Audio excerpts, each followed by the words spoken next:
Have you ever wondered how much it costs to live in Vancouver or how it compares to other major cities in Canada? Well, you're in luck because I've got all the juicy details right here. We're going to take a deep dive into the cost of living, including everything from housing to groceries, transportation, and more. But that's not all. I'm also going to give you insider tips on how to save money while still enjoying all that Vancouver has to offer. So if you're thinking about moving to Vancouver, or you just want to know more about the cost of living in one of Canada's most vibrant cities, then you've come to the right place. Plus, I'm always covering the cost of living in different cities, so be sure to subscribe and click the bell icon to stay up to date with the latest videos. Vancouver is a coastal city located in the western part of Canada in the province of British Columbia. The vibrant city known for its stunning natural beauty, thriving arts, culture scene, and diverse population. According to the most recent census data, its population is around 650,000 people. However, when you include the surrounding areas known as the Metro Vancouver area, the population increases to over 2.5 million people, which makes it the largest city in British Columbia. Many people move to the city every year. In fact, it has one of the highest rates of immigration in Canada, with thousands of people from all over the world making it their new home each year. Finally, the city has a low unemployment rate and a thriving job market. Some of the top employers in the city include the tech giants like Amazon, Microsoft, and SAP, as well as natural resource companies like Tech Resources and Goldcorp, with an average salary of around $45,000 per year. But of course, this can vary widely depending on your profession, level of education, and experience. Housing cost. It's no secret that Vancouver has one of the most expensive housing markets in Canada. The city is booming, and as a result, the demand for housing has skyrocketed. The cost of renting depends on various factors, including location, number of bedrooms, and type of property. On average, a one-bedroom apartment can cost you around $1,500 to $2,000 per month, while a two-bedroom apartment can go for $2,500 to $3,000 per month. However, prices can go up or down depending on the neighborhood you choose. Talking about neighborhoods, there are plenty of great options to choose from. Some of the most popular neighborhoods include Yaletown, Kitsilano, and Mount Pleasant. These areas offer great amenities and are close to transportation. Yaletown is perfect for young professionals, while Kitsilano is great for families, and Mount Pleasant is perfect for those who love a good nightlife scene. When it comes to the types of properties available for renting, you'll find a wide variety of options, from apartments to condos, townhouses, and even houses. Now, let's talk about the renting process as a foreigner. The first step is to find a reliable and trustworthy rental agency or landlord. You can do this by checking out websites like Craigslist, Padmapper, or Zumper. These websites offer a wide range of rental options, and you can filter your search according to your preferences. Once you find a property you like, you'll need to fill out an application and provide references. It's important to have good credit and a stable income to increase your chances of being approved. Gas and electric. Now, when it comes to energy, residents have the ability to choose which one they want to use, or even use both. Let's start with the gas. The average cost is around 25 cents per cubic meter. For an individual household, this typically translates to around $30 to $50 per month. However, for a family, the cost can be a bit higher, ranging from $80 to $100 per month. Now, when it comes to winter prices, things can get a bit more expensive. During the colder months, the price of natural gas can increase to around 29 cents per cubic meter. When it comes to billing, is typically billed by the cubic meter, with bills being sent out monthly. And main company that provides gas is FortisBC. The average cost for electricity is around 13 cents per kilowatt hour. For an individual household, this typically translates to around $50 to $80 per month. However, for a family, the cost can be a bit higher and can go up to $150 or more per month. Again, when it comes to winter prices, things can get a bit more expensive. Prices of electricity can increase to around 18 cents per kilowatt hour. When it comes to billing, is typically billed by the kilowatt hour, with bills being sent out monthly. And the main company that provides electricity is BC Hydro. Water bill. Now, when it comes to water, the city has a unique situation. It's surrounded by mountains and the ocean, which means that the water supply is abundant and clean. In fact, the city's water is so clean that it doesn't need to be filtered or treated, which is pretty amazing. But what about the cost of water, you ask? Well, the cost varies depending on your household size and water usage. For a single-person household, you can expect to pay around $30 to $80 provides the water per month, and for a family, it can be around $80 to $150 per month. It's important to note that there are two different types of billing, which is the metered and flat rate. There are two main companies that provides the water, and they are Metro Vancouver and the City of Vancouver. In addition to providing clean and affordable water, Vancouver also has a great infrastructure in place for water conservation. Internet and cell phones. You'll be happy to know that the internet and cell phone service is generally good throughout the city. There are plenty of companies providing both services, including TELUS, Rogers, and Bell. You'll also find a variety of smaller providers that offer more affordable options. Now, when it comes to the cost of internet, you can expect to pay anywhere from $40 to $100 per month, depending on the plan and provider. The minimum Mbps available is usually around 25 megabits per second, while the maximum can go up to 1 gigabit per second. Of course, the faster the internet, the higher the cost. As for cell phone packages, you'll find a range of options from the major providers, as well as smaller companies like Fido and Freedom Mobile. Prices for cell phone plans can vary widely depending on the amount of data, talk, and text you need. Generally, you can expect to pay around $50 to $100 per month for a decent plan. One thing to keep in mind is that many cell phone plans in Canada include unlimited calling and texting within Canada, but international calling and texting can be pricey.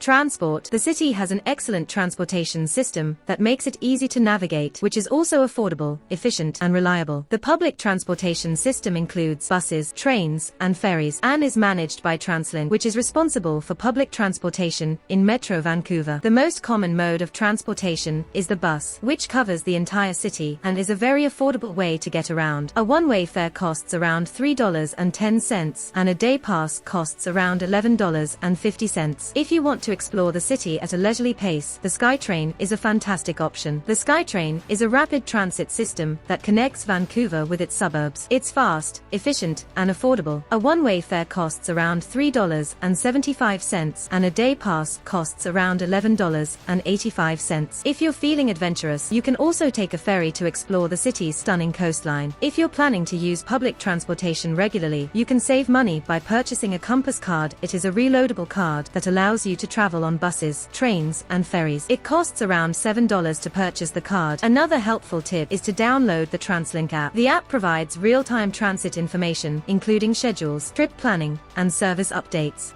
Groceries. First things first, Vancouver is a bustling city with plenty of grocery stores scattered throughout its many neighborhoods. Whether you're looking for big chains like Safeway and Superstore, or more local options like Donald's Market or Kin's Farm Market, you're sure to find a place to stock up on all your favorite foods. But what about the cost of groceries? Well, it really depends on what you're buying and where you're shopping. On average, a single person who cooks most of their meals at home can expect to spend around $250 to $350 per month on groceries. Of course, this can vary depending on your dietary preferences, cooking habits, and other factors. If you're looking to save some cash, there are a few options for cheaper grocery shopping in Vancouver. Discount grocery chains like No Frills and Freshco offer lower prices on many items, although they may have a more limited selection compared to larger stores. Now, if you've watched my previous video on the cost of living in Toronto, you might be wondering how Vancouver compares. Well, I'm happy to report that while Vancouver is generally considered one of the more expensive cities in Canada, its grocery prices are actually quite similar to Toronto's.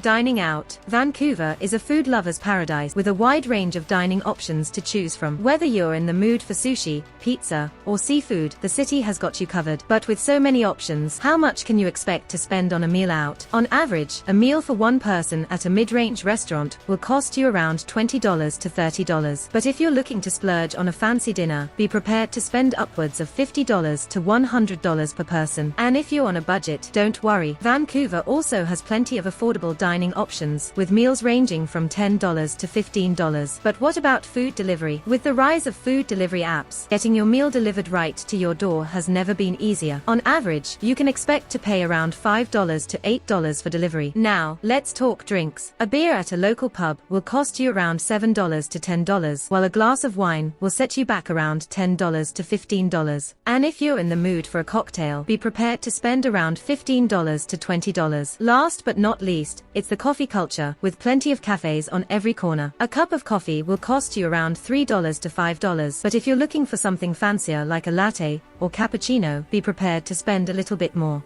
Health and personal care. The healthcare system in Vancouver is top-notch, with a range of public and private hospitals and clinics available. In fact, it has been ranked as the third best city in the world for healthcare by Mercer. So you can rest assured that you're in good hands if you ever need medical attention. If you're a foreigner, you'll need to have travel insurance to cover any medical expenses you may incur. The cost of travel insurance varies depending on your age, length of stay, and the coverage you require, but you can expect to pay around $50 to $100 per month for basic coverage. Moving on to personal care, the city has a range of beauty salons and spas to choose from, with prices starting at around $30 for a basic haircut and going up to $200 for a full-day spa package. If you're someone who loves to work out, you'll be pleased to know that there are plenty of gyms and fitness centers to choose from. The cost of gym membership varies depending on the gym, but you can expect to pay around $50 to $100 per month for a basic membership. Finally, Vancouver has a vibrant nightlife and plenty of activities to keep you entertained. From visiting the famous Stanley Park to exploring the trendy neighborhoods of Gastown and Yaletown, there's something for everyone here.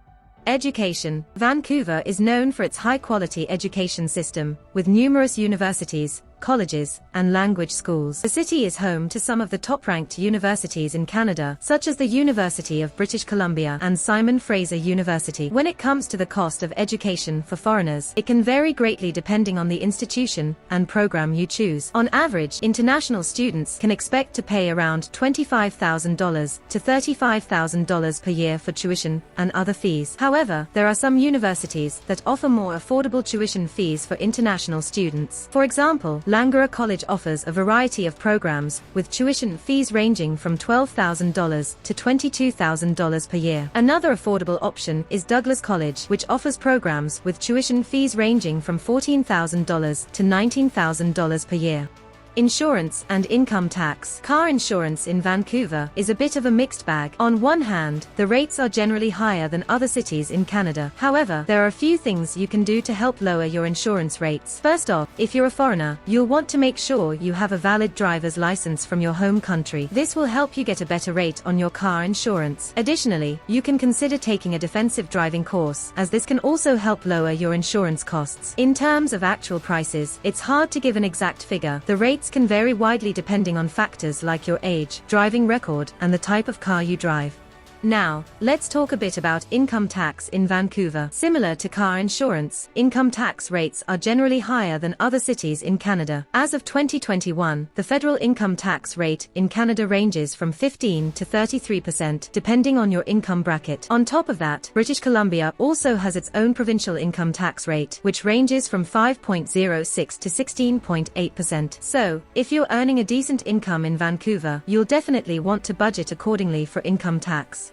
Here are some insider tips on how you can save money while still enjoying all that Vancouver has to offer. First things first, when it comes to transportation, use the public transit system. You can easily travel around the city by taking the bus, train, or even a ferry. Doing this, you'll save a lot of money and avoid paying for expensive taxi rides. Food can be quite expensive, but you can still eat well without breaking the bank. Check out some of the local food markets for affordable and delicious food options. If you're looking for a restaurant, try out some of the local pubs or ethnic restaurants, which are usually more affordable than high-end restaurants. Lastly, if you want to entertain yourself, there are many parks, trails, and beaches where you can enjoy the natural beauty of the city for free. Now, how does Vancouver compare to Toronto? Well, in terms of cost of living, Vancouver is generally more expensive than Toronto. However, both cities offer a variety of activities that cater to different interests and budgets. I covered the cost of Toronto in another video, so be sure to check it out if you're planning to trip or live there.